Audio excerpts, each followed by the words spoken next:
Hey guys, I'm going to make a short video here to help you get started with the isothermic process homework that I gave you at the end of class today. So I'll walk you through one of them and then you can do the others. So what we're looking at, this is what was on the board when we left. So it's about isothermal processes, and you're going to make a PV graph for these parameters here. And I'm going to switch over to the document camera so we can do this more with a little more detail. So let's see, that would be this one here. Here we go. Let's fill this out. And there we go. Okay.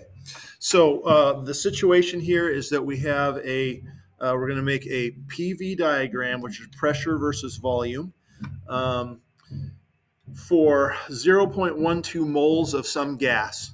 And you're going to make three different graphs, or three different curves on the same graph, three lines on this thing. One for 100 kelvins, one for 200 kelvins, and one for 50 kelvins. And I'll get you started, walk you through the most part for the 100 Kelvin one, and then you can do the others as well. And the purpose of this, again, is to illustrate isothermic processes and see what they look like on a PV diagram. Now, before we get started here, it's pressure versus volume. Pressure in this case is in pascals, and volume is in cubic meters. And that's what it has to be if we want to be able to make work calculations from the graph itself. Now, I say that because sometimes they give you volume in liters or in cubic centimeters or something like that. And they'll very often give you pressure in atmospheres. And you have to convert those into pascals and cubic meters to be able to extract work information from the graph. Okay.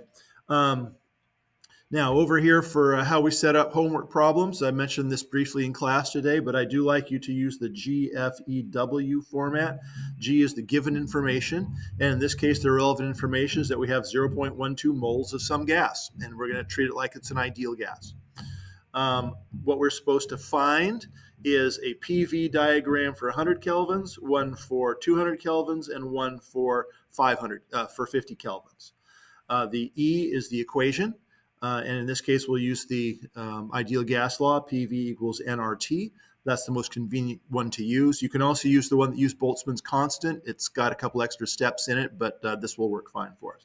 And then W is the work, which is where we actually show the calculations that we do. Now, in this case, the answer is going to be a graph, so it's a little bit different than some. But if we have to do some calculations, we can do them here.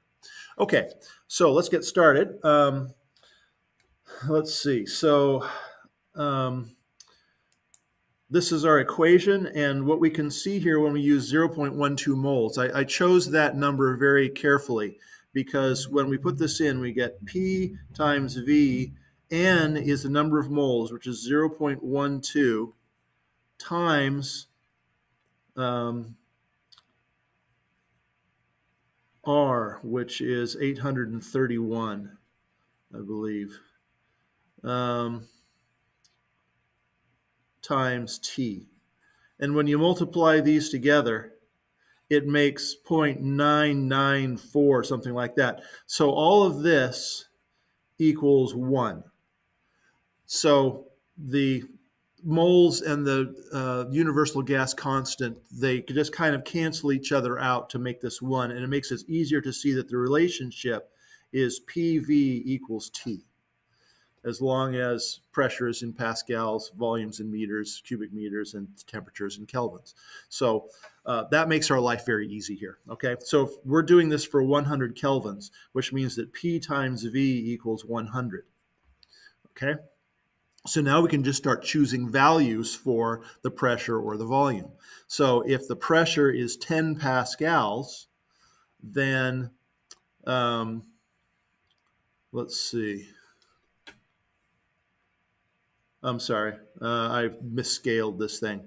This is 10 cubic meters, 20, 30, 40, 50, 60, 70, 80, 90, and 100 cubic meters. There, that works better.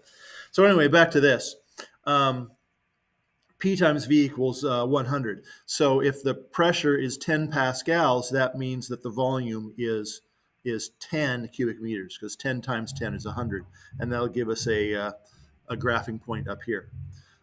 If we choose the pressure to be 5 pascals, then that was going to make the volume 20. So 5 and 20. We want to choose numbers that make for round answers. 4 pascals will be 25 cubic meters. 2 pascals will be 50 cubic meters right here. 1 pascal will come out to 100 cubic meters. Okay, and that gives us enough points to see the trend here. If you want to put in more just to convince yourself, but it's okay to just kind of put in a best fit line and be fairly happy. This is basically an inverse function. When one is big, the other is small. And when this one is big, then this one is small. So you get the characteristic inverse function. Okay, so that is the PV curve for 100 kelvins. That's what we just figured out here, because this is for 100 kelvins. Now you can do the same thing again for 200 kelvins, in which case PV equals 200, and you'll get another line, and then do another one for P times V equals 50 kelvins, and you'll get another line. Now if you think about it, the lines should never intersect. They should nest sort of like the layers of an onion. So you'll get a line out here someplace, and you get a line back here someplace, but I do want you to go through the process.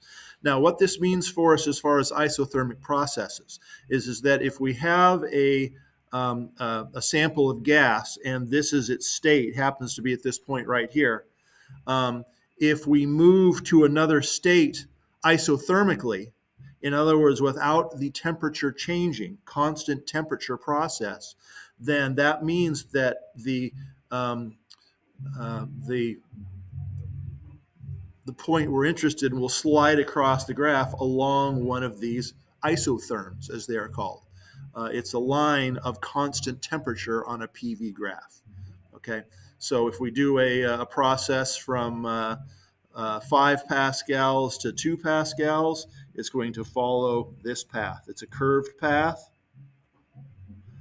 In this case, work is going to be done on the environment because the gas is expanding while maintaining constant temperature. We can also go in the opposite direction. If we go from a state where we have 1 pascal to 2 pascals, then we're going to be traveling up the isotherm in this direction. And it's a curved path.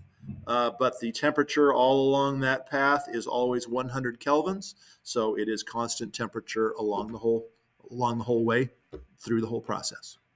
Okay, we'll talk about this more next time, but I want you to make the graph so you can see what these isotherms look like and how they exist in relation to one another. Okay, I hope that was helpful, and we will see you next time.